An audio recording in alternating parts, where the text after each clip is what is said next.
Okay. If I've got my coordinates correct, this is the last of your nuclear lectures, and I'm the last of your nuclear lecturers. I hope I have that right. I'm not quite sure what all we're going to do this morning, and I've got 50 minutes to do it. Please help me make this interactive. Ask questions, interject questions, and comments. My name is Michael Lineberry. My colleague, Professor Dunzik-Gauger, entitled this session several weeks ago, Storytime with Lineberry. She thinks I talk too much. But you know, you're a professor. You talk too much. I mean, that's a given. It's like saying pi starts with 3. So I didn't quite know what to do. As you'll see, I've got a fairly diverse background in nuclear engineering. And last night as I sat at my computer, I thought, and I've been thinking about this for some time, well, all right, what do I do with these young folks to try to give them some perspective of nuclear engineering, something maybe they haven't heard from my colleagues in the department and the program. All right, well, first some introductory things. I'm a research professor of nuclear engineering and director of the Institute for Nuclear Science and Engineering at ISU. We formed this thing we call INSE in 2003 within the office at ISU, the Office of Research, in order to move fairly quickly into what was seen as a re-emerging opportunity in nuclear power, the so-called nuclear renaissance, which is an overworked term. It's kind of like the path forward, another overworked term. I hate that word, the path forward, as opposed to what? The path backward? The lateral path? And you say things like that when you don't have anything else to say. You just want to hear your voice, your head rattle. Anyway, the nuclear renaissance, which I think is actually in play. There's all kinds of signs that nuclear is picking up again, as well it should. Well, it must if we're to take care of our energy needs for large-scale central station electrical power, and I believe we have to. We formed the Institute, and you do this in universities. You form institutes and centers when you think something is breaking open, and you want to respond more quickly than you can typically respond within the colleges and within the departments. They tend to be, and I don't mean this in any critical way, fairly conservative and somewhat slow-moving, and that's just the nature of the beast. So most universities have centers and institutes that form generally in response to emerging opportunities. And eventually, you got to face the issue organizationally of what you do with it. I don't think that's a serious issue. If an institute or a center has done well, more than one college or department will want to attach to it. If it hasn't done well, who cares? It goes away. Now, obviously, we are very, very closely aligned, indistinguishable at times, with the Department of Nuclear Engineering in the College of Engineering under Dr. Emmel. So while I'm still administratively in the Office of Research, I teach classes in the College of Engineering. While I'm out there trying to promote research and win new research contracts in nuclear, it's the faculty, whether they're attached to the institute or attached to the department, we don't pay any attention, or we pay very little attention. So how's it worked out? If indeed, and I believe the administration at the time was showing very nice vision, gee, this thing we call nuclear may be taking off again. Are we poised to respond? The answer was no. We've had a nuclear engineering program at ISU going all the way back to the 60s. It's how we started engineering at ISU. But it had really atrophied by the mid-1990s. We'd run out of students. We'd changed the curriculum away from reactors and on to nuclear facilities of the kind that we see at the INL, because while we've had 50 reactors out there on the test site, historically, we've had 50 reactors. Today, there's only 2 or 3. ATR, the ATR critical, INRAD. I guess that's it, 3.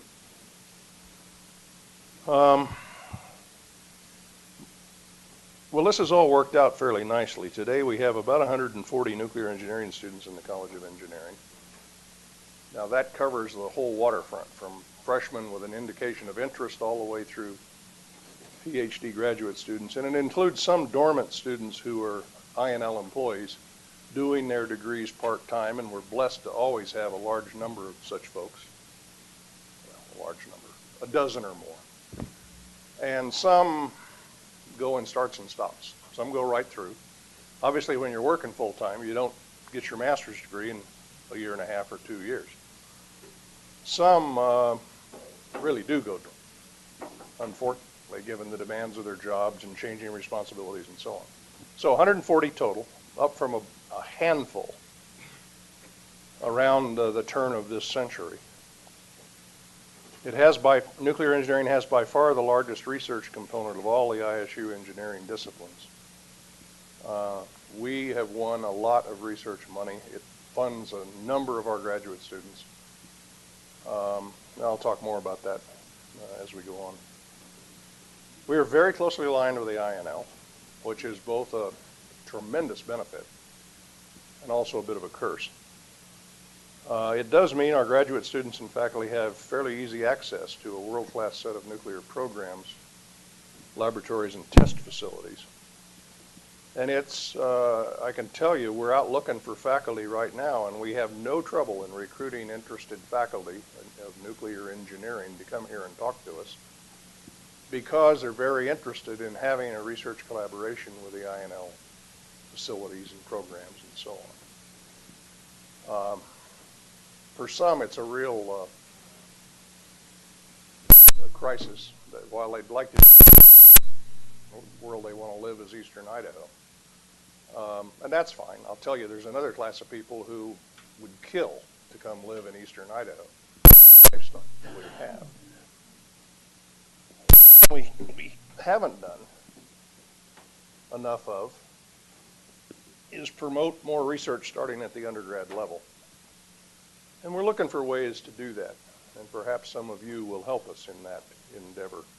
I think it's a rich way to round out your undergraduate experience in engineering. We try to do that with senior design, but I'm talking about doing that more fundamentally, actually having undergraduates work in some of our research projects.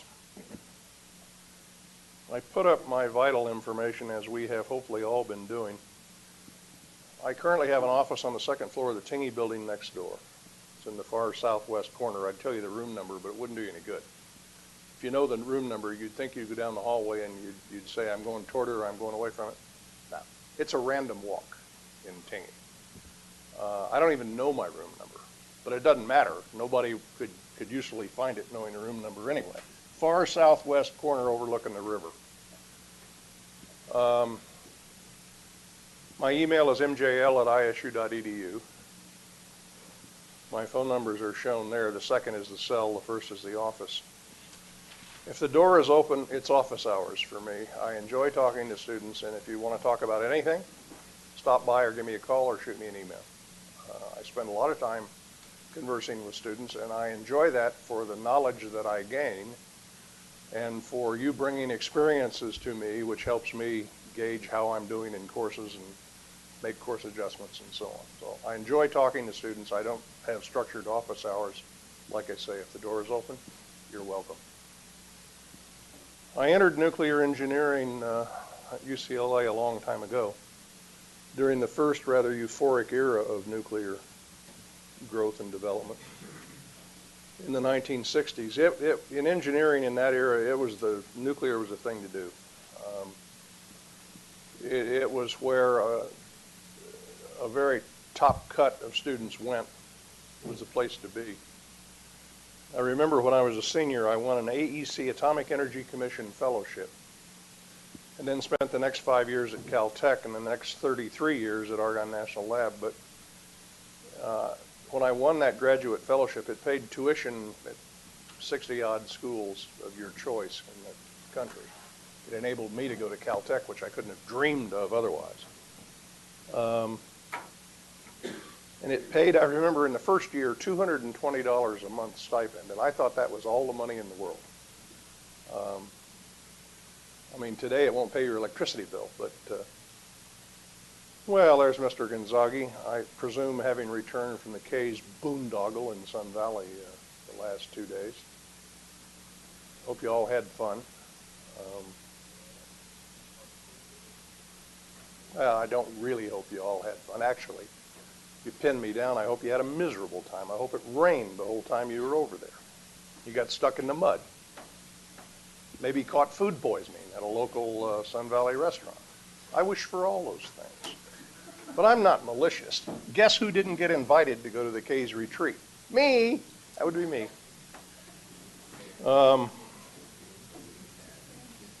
Interestingly, you know, if you keep your wits about you, you can end up doing some interesting things in your engineering career. Along the way in my career, I did a stint for about 6 months in the executive office of the President of the United States.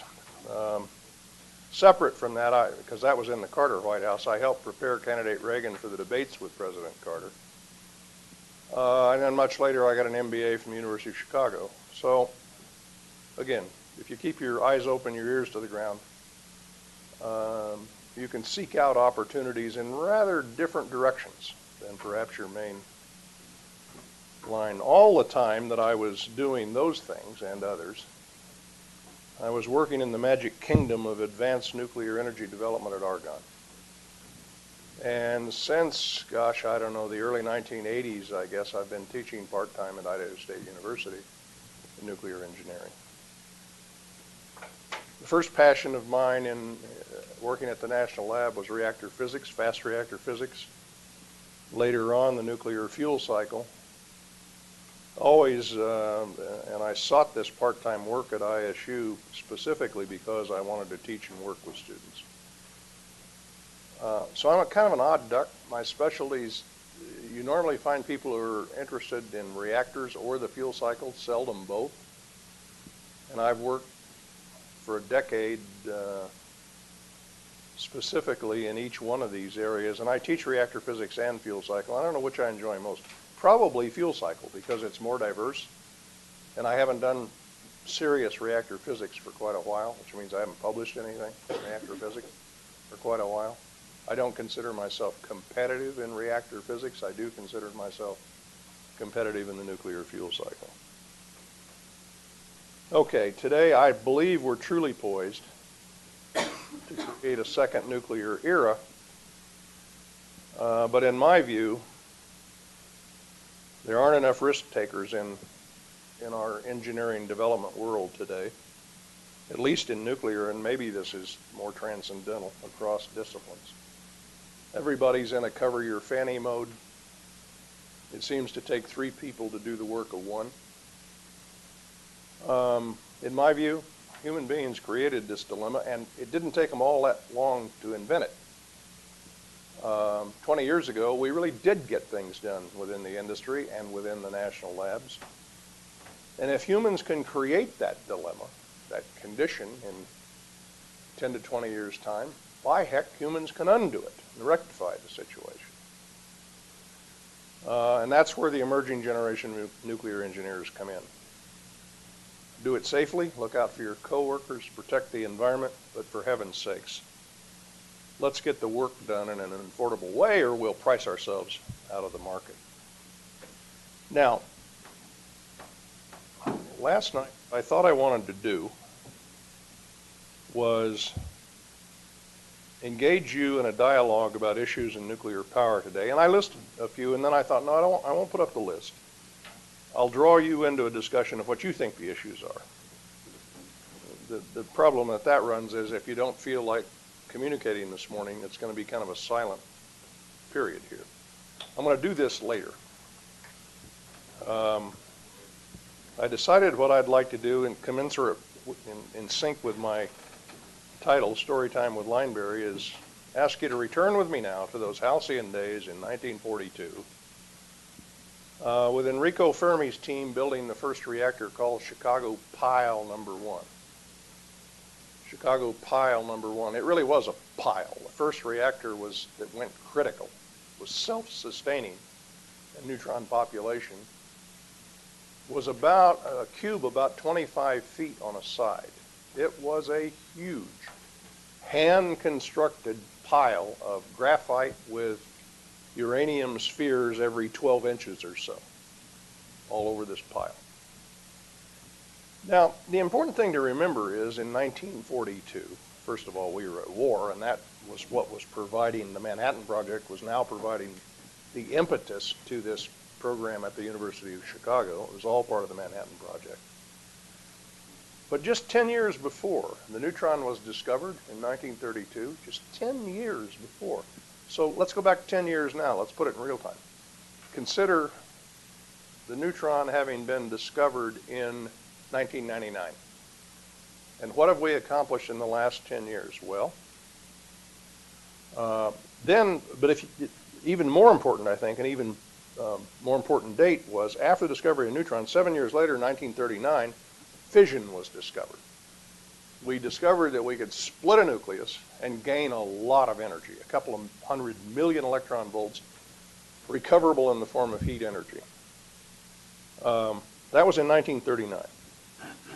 And just 3 years after that, people were building the first reactor in downtown Chicago. Now, that wasn't a great choice of the place to build the first nuclear reactor.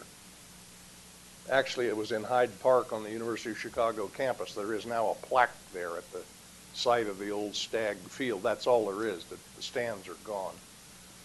But under the stands of Stagg Field, they constructed this uranium graphite pile, known as what came to be known as CP1. It was known at the time that a lot wasn't known, but it was known at the time that U-235 was the valuable isotope of uranium. It was the one that would fission with the absorption of even a very low energy, even a zero kinetic energy neutron. Uranium-235 would fission and release all of this nuclear binding energy.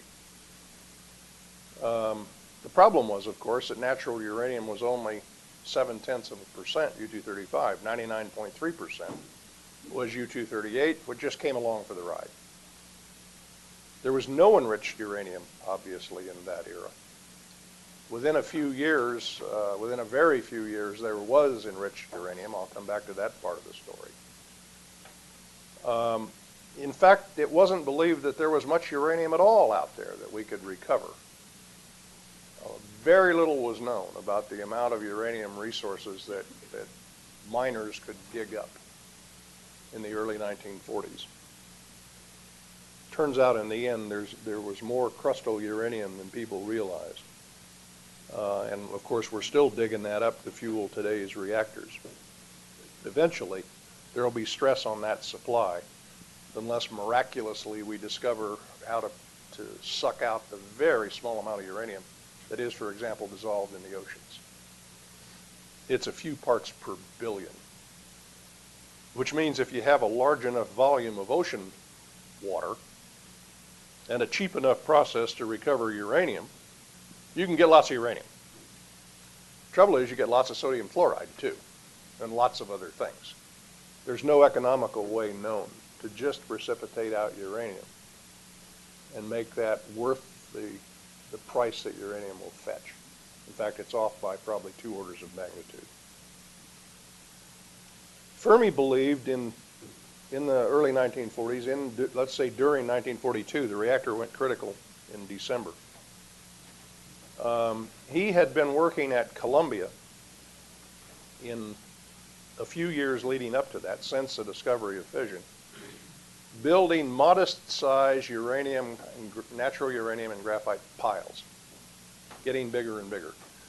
And Fermi could see that if he could make it big enough, the system could go critical.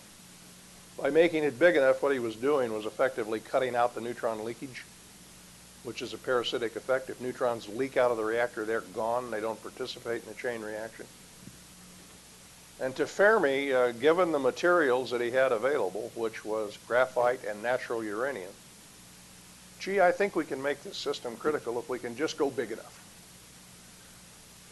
Fermi, by the way, Jacob Bronowski referred to him many years later when Bronowski was making the wonderful PBS series called The Ascent of Man. I think Bronowski, who was a physicist, referred to Fermi, who was quite a physicist, as the cleverest man he ever met. He was certainly a physicist of great renown, but he was also an engineer, although he didn't call himself that. He could build anything. The story goes, and I don't think it's apocryphal, that Fermi needed a very complex part machined for a detector that he was interested in. And he went to the mechanic and the machinist that they had associated with the laboratory, tried to describe what he wanted, and the machinist said, nobody can build that, nobody can machine that. Fermi went back in the machine shop that night. He wasn't the machinist. And by the middle of the night, had figured it out, and he had machined this part. He really was incredibly clever. One of the brightest physicists of the era, and he doesn't share equal billing with Einstein, for example. But his contributions were very close to Einstein's. I might put him second in the pantheon of physicists of the 1900s. So Fermi was the leader of the team that assembled the University of Chicago. He was Italian, of course. He'd come to the United States from Rome in the late 1930s. And it wasn't because he was Jewish, but his wife was. And he could see with the way things were headed that in fascist Italy, controlled by Mussolini, who had aligned with Hitler, that the safe bet was to get his Jewish wife out of Rome, out of Italy, came to the United States, as did many of the most influential people who were in the Manhattan Project and contributing to science and engineering for many years in the Western world, the free world. Many of them were driven out of Germany and the states it controlled in the late 1930s, including Einstein.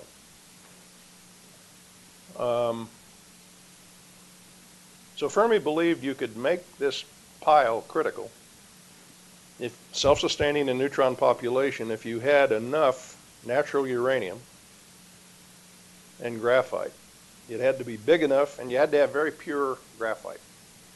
And that was a problem in those days. The people that could supply graphite couldn't for the life of them understand why you couldn't have things like hafnium, parts per million hafnium, in your graphite. Well, the reason is hafnium's a poison. We, in fact, use it for control rods in later day reactors. And so it had to be purified before it was finally fabricated into graphite that you could use in a reactor. That was all invented in that era. Things like this were possible in the Manhattan Project. It almost didn't matter. If you could show it had a high likelihood of success, there was going to be a way found to make it happen in the Manhattan Project. I think up at the Hanford site in the late days of World War II, there were, I think, 30,000 workers working on plutonium production and separation as part of the Manhattan Project. They created a city and a complex up there that still stands today, almost overnight. All right, we're now at December 1942 under the stands of Stagg Field. The group was working in two shifts. The one shift led by Walter Zen, who was a Canadian. Dr. Zen later went on in 1948 to become the first director of Argonne National Lab.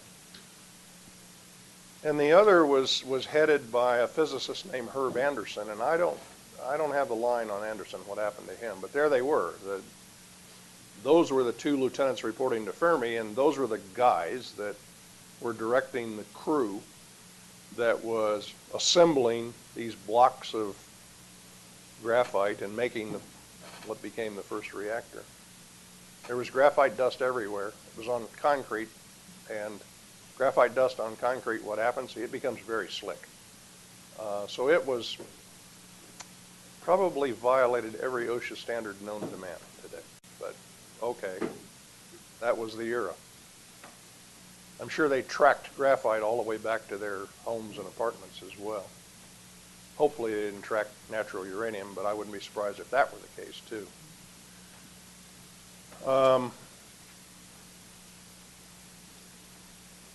If I look at a span of 6 years from the discovery of fission, from 1939 to 1945, what went on? Well, the first reactor was created, which proved the possibility of self-sustaining neutron chain reactors. In that era, production reactors went into operation to make plutonium-239 from uranium-238. The world's first reprocessing plants were built to separate pure plutonium from uranium. A uranium enrichment capability, a crude one, was made up. It was basically electromagnetic when it started.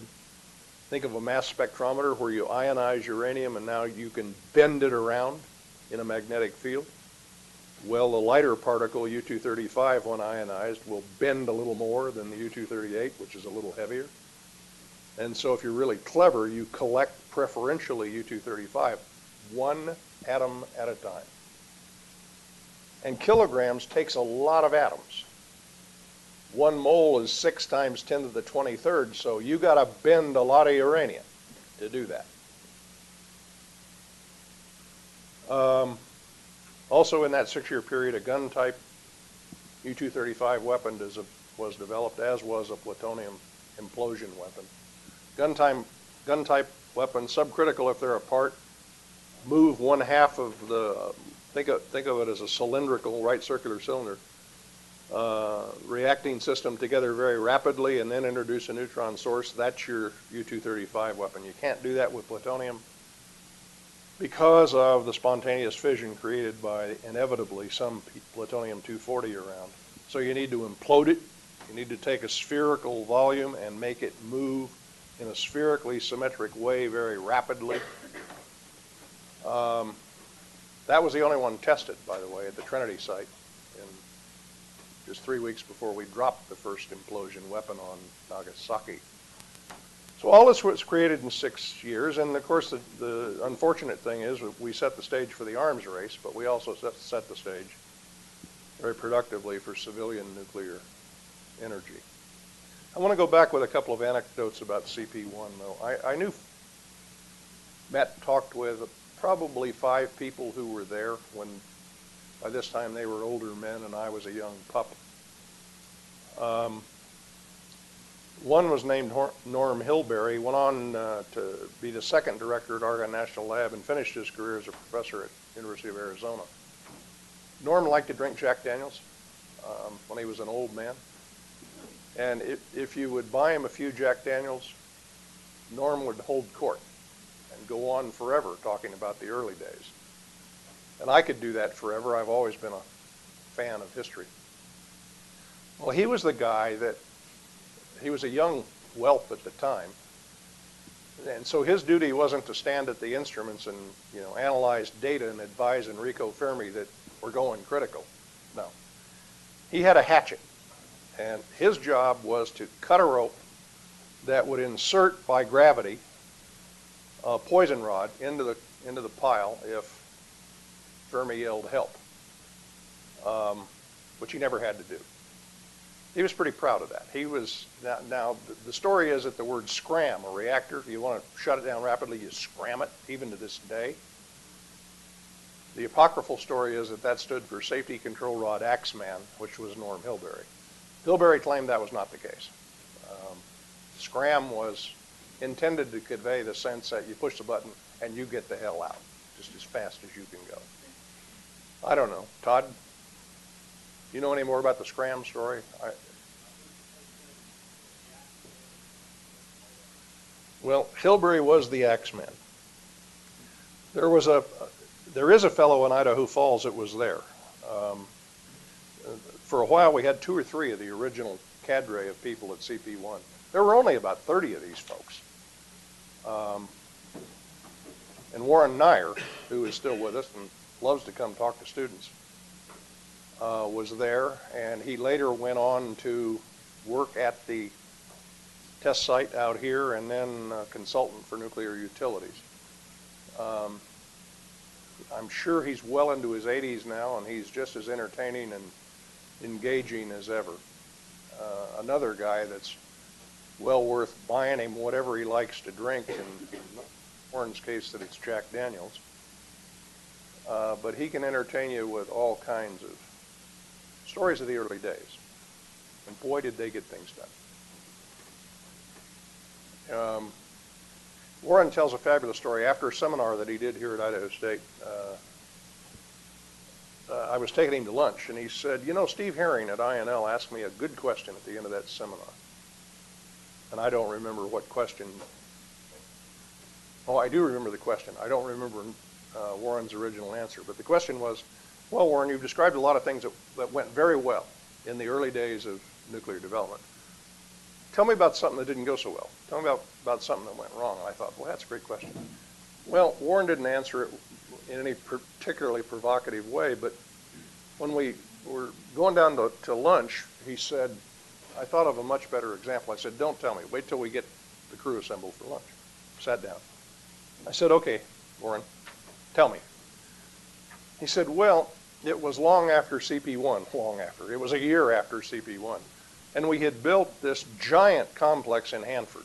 We had a production reactor. They were building a second one.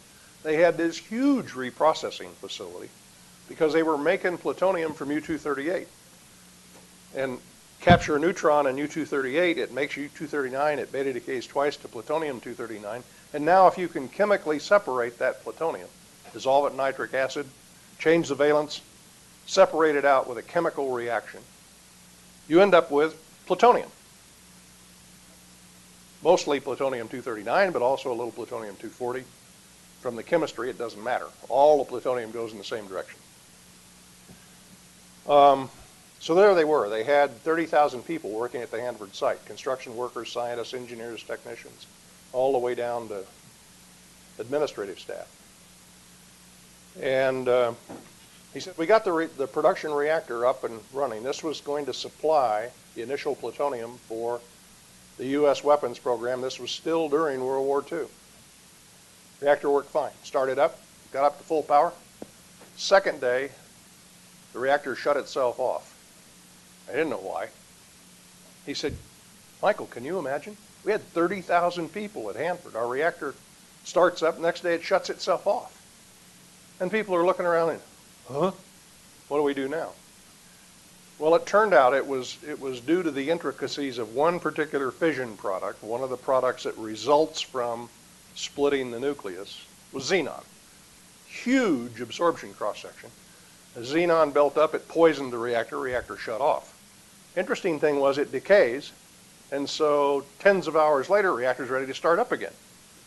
Now, if that were the end of the story, it wouldn't be great.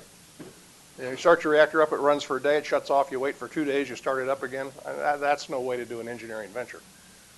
So what you do is introduce enough extra fuel to overcome the xenon effect, and they were back up and running because of two guys who figured that out. Overnight, they figured it out. I think it was Eugene Wigner and Leo Szilard.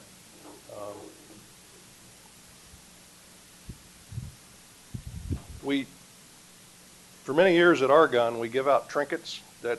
This is an encapsulated piece of graphite from CP1. I'm going to pass this around. This needs to make its way back to me, or I will kill. If I have to, I'll kill all of you till I find it. Would you come and get this, please? Turns out we give away other trinkets, but this is one of the really valuable ones. But you can see the little piece of graphite from December 1942, pretty small. Well, I wanted more, so I've got a brick of graphite from CP1. This I won't kill for, but I'll hurt you. The way that came about was around the year 2000. I was director of a division that spanned both Idaho and Illinois.